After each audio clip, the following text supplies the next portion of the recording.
It's 11 p.m. You're watching a tutorial about something that has absolutely nothing to do with your career. Last week, it was photography. Before that, coding. Then psychology, music theory. You have 5 unfinished projects and dozens of browser tabs scattered across completely different worlds. There's a psychological tension that comes with that. You see everyone else moving in a straight line, the designers, the accountants, the lawyers. But when someone asks what you do, you hesitate, because the honest answer is complicated. So you try to fix it. You delete your bookmarks and promise yourself that this time you'll finally specialize. And then, 3 weeks later, you find yourself obsessed with something completely different all over again. You've been taught to view this as a lack of discipline. You think you're unfocused or afraid of commitment, but that assumes your value is defined by how well you can stay inside a single box. The real problem isn't your range of interests. It's that you're measuring yourself on a scoreboard designed for a world that no longer exists. Research by Robert and Michelle Root-Bernstein found that the productive pursuit of multiple fields is unusually common among Nobel laureates and other top-tier achievers.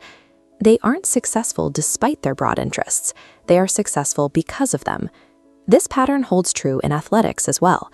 A meta-analysis of over 6,000 athletes found that many world-class performers progressed more slowly at first, precisely because they had broader developmental backgrounds than those who specialized early. You aren't falling behind.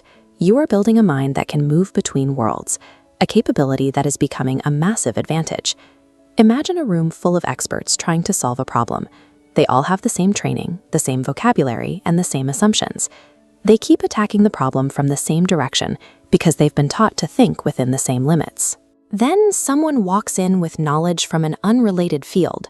They look at the problem like a biologist, or a game designer, or a musician. The solution was accessible all along, but it required a connection between domains that most people keep separate. This is your first advantage.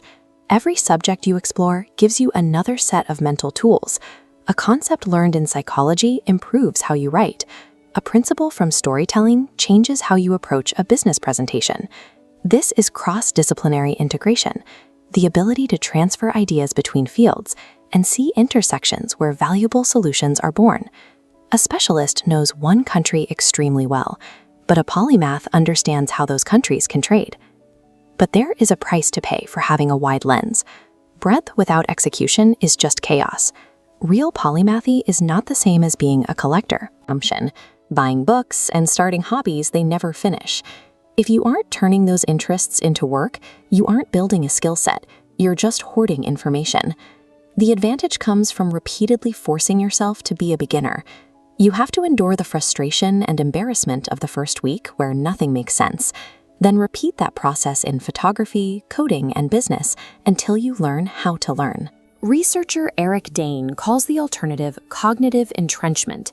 Deep expertise can make your mental frameworks so stable that they become resistant to any information that challenges your established ways of thinking. When you practice starting over, you build adaptability. You know how to rebuild your mental models when the world changes, which makes you more resilient than anyone who relies on a single static map. The most significant source of modern career leverage has nothing to do with being the world's greatest expert in one category. Consider a professional who is an excellent writer versus someone who is a good enough writer who also understands data, psychology, and branding. The second person can create something much more valuable because they aren't relying on a single skill. Millions of people can compete with you on one skill, but very few people possess your exact mixture of interests and experiences. By stacking complementary skills, you create a profile that has almost no direct competition. You don't have to win the most crowded race. You just have to find the intersection that no one else prepared for. There is an emotional cost to this path. People won't know how to label you, and society loves labels. You'll feel like something is wrong because you don't have a one-word answer to what do you do. You'll look at specialists and feel inadequate because they are better at their one thing than you are at yours. But that comparison is a trap. It ignores the value of the combination. To make this work, follow Rule 1. Finish things. You don't need to master everything, but you must create evidence of competence. Build the app, publish the article, or take the photos. knowledge becomes leverage only when it's turned into something real. Rule 2. Build bridges. Every time you learn a new principle, ask where else it applies. If you learn about rhythm and music, use it to improve the pacing of your writing. Make your interests talk to each other.